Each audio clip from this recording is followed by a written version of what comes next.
Prop 19, what is it and how does it affect you? Today in this video, we're gonna talk about Prop 19, whether or not it's the right move for you. And at the end of this video, we're gonna give an example of exactly how Prop 19 works. We're gonna snap to it right now.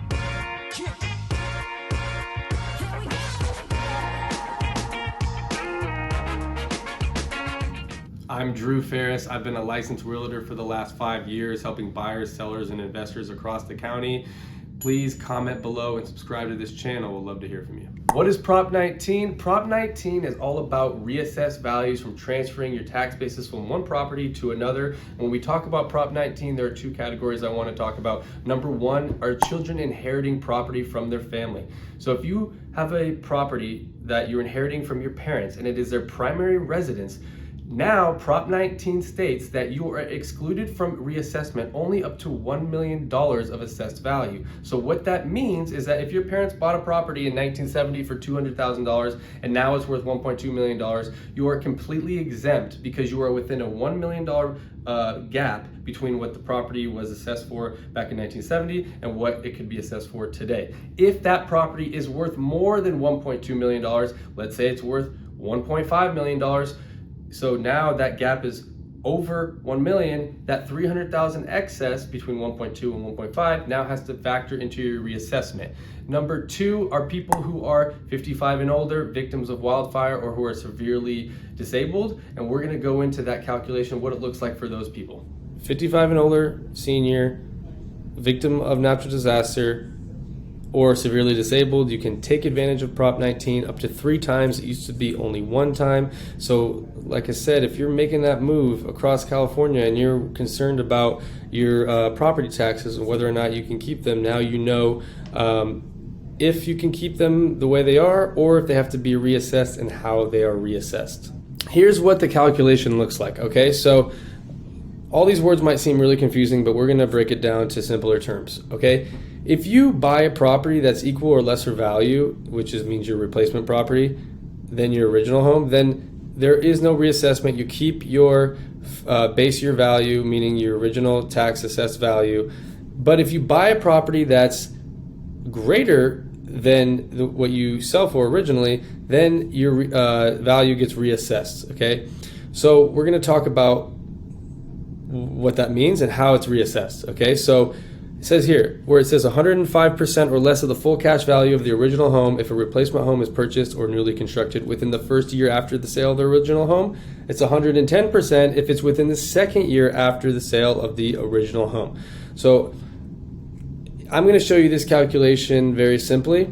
But first, before we get into that calculation, I'm going to talk about how we calculate adjusted cash value, okay? So that way, it's whether it's 105% or 110%, that way you'll really understand how the assessment is done, okay? So if you go down to this middle of the last paragraph, the original home's adjusted full cash value is equal to 400,000. Let's say you sell your home for 400,000, and then you multiply it by 105%, that will give you 420,000. That you multiply it by 105%. If you, within the first year after sale of the original home, you purchase your replacement property, okay? If you purchase your replacement property within the second year after the sale of your original home, then it'll be 400,000 times 110%, which will give you $440,000, okay? So now when we look at the calculation here, okay, not the words here, you're gonna see replacement home minus your adjusted cash value, okay? And then you add the base year value of what your assessment was back when you originally bought the home, okay? So we're gonna calculate that here on the next slide. I've got it and make it really easy calculated to understand it all, okay? So let's say your primary residence is currently assessed for $100,000. Okay, but then you want to make a move. Let's say you want to move from Sacramento down to San Diego to get closer to family, and you sell your home for $400,000, right? So home values in San Diego are probably much higher than they are in Sacramento, so you're probably going to have to purchase at a higher value. Okay, so let's say you sell your primary residence for $400,000, and then you replace that primary residence with a new home in San Diego for $600,000. Okay, so without Prop 19, because if you look at estimated average assessment is 1.2%, your taxes you're going to pay is $7,200. Okay, so the difference between your primary residence of what you sold for and what you bought is $200,000. Okay, so here's where this calculation comes into the 105% versus 110%. Okay, so if you buy your home within the first year after selling your home, you buy your replacement property within the first year of selling your original property, your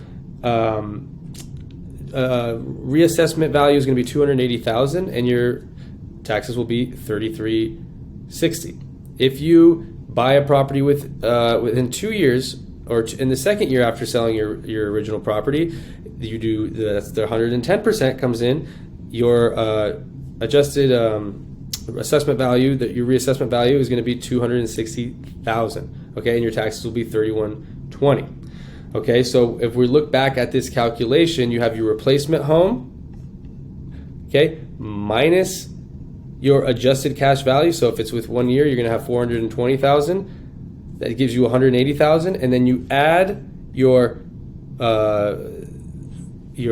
base year value of $100,000 tax assessment, and that's where you get the $280,000. Okay, if your adjusted cash value is at 110%, then you're looking at $600,000 minus $440.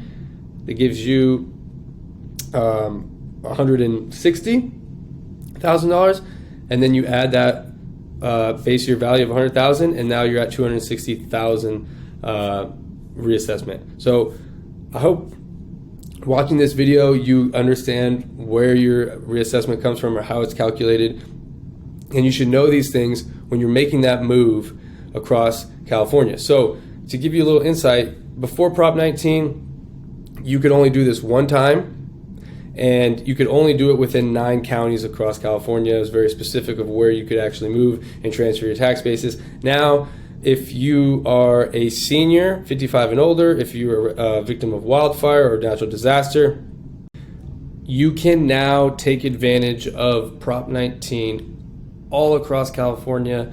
So like I said, 55 and older, senior, victim of natural disaster, or severely disabled, you can take advantage of Prop 19 up to 3 times. It used to be only 1 time. So like I said, if you're making that move across California and you're concerned about your property taxes and whether or not you can keep them, now you know if you can keep them the way they are or if they have to be reassessed and how they are reassessed.